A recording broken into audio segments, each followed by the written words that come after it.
What's going on, everyone? Welcome to another video. I hope everyone's having a great day, and if not, I hope this video raises a chin because we're going to be talking about cheaters and Embark Studios' pledge to keep them out of Arc Raiders. If you're a member of the Arc Raiders official Discord, you've probably already seen this page, but if you haven't, this is their Fair Play channel, and they explain their definitions of cheating, what gets you banned, how they work, how to get unbanned, all that good stuff. So let's get into it. If you aren't subscribed, make sure to sub right now as we're going to be posting Arc Raiders content all the way to launch and beyond. Now let's take a look at Embark Studios' opening statement on Fair Play. It says, to keep Arc Raiders fun, competitive, and fair, we take cheating and unfair play seriously. Below you'll find examples of behavior that may lead to a ban, including the use of cheats, exploits, or anything else that gives you an unfair edge over other players. We actively monitor gameplay and systems to detect violations. Enforcement is immediate and can result in permanent bans, including hardware level restrictions. So the most important thing I noticed about this statement is that they're willing to go as far as hardware banning players for breaking their rules, which I love to see because if anyone is serious about a game, they will just buy the game again and cheat. Now you may ask, what does Embark Studios count as cheating? Let's take a look at what they said. The following actions and anything similar that creates an unfair advantage can get you banned from Arc Raiders. Running a cheat loader, injector, debugger, disassembler, or any third-party software that enables unfair play, using aimbots, wall hacks, ESP, no recoil scripts, aim lock, speed hacks, or any tool designed to reduce the effort or skill needed to play and win.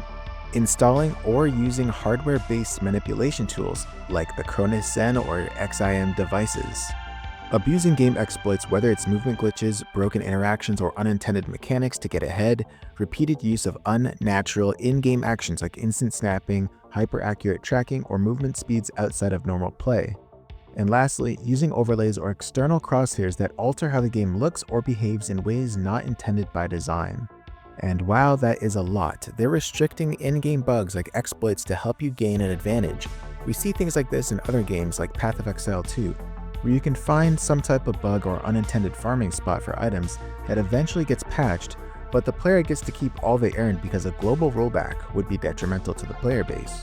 So if you find any bugs like getting into a locked door without a key somehow, I wouldn't share it online if I were you. They also mentioned no external crosshairs either. We see players using third-party crosshairs all the time in other games, from either Steam programs or websites, but if you want to use them in Arc Raiders, tough luck.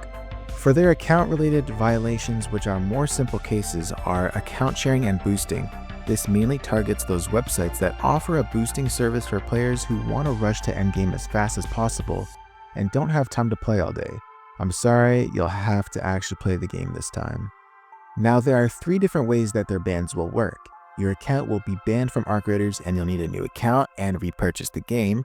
Hardware ban, you'll need a whole new computer, new account, and repurchase the game for this one. And finally, a launch block, where if cheats are detected, the game simply won't launch, which doesn't seem bad at all. Just don't use cheats and you're good to go. Now in the case that you do get banned, maybe for a good reason or on accident, can you appeal?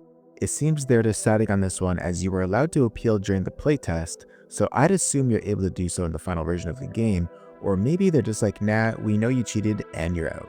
And lastly, in their closing statement, Embark Studios says, cheating is an ongoing challenge, and as new methods appear, we'll adapt and enforce accordingly. Embark Studios reserves the right to take action against any behavior that harms fair play, even if it isn't explicitly listed above. They're basically saying, just because we didn't list a loophole that you happen to have found, if it gives you an advantage in any way possible, you will probably still get banned. Now, they haven't mentioned what anti-cheat system they'll be using. I'm hearing that their other game, The Finals, has a lot of cheaters, maybe in the higher ranks, so I'm curious on your guys' opinions on Embark's pledge to keep their game safe from cheaters.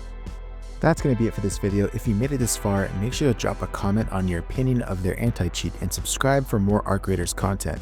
Thank you for watching. I'll see you in the next one.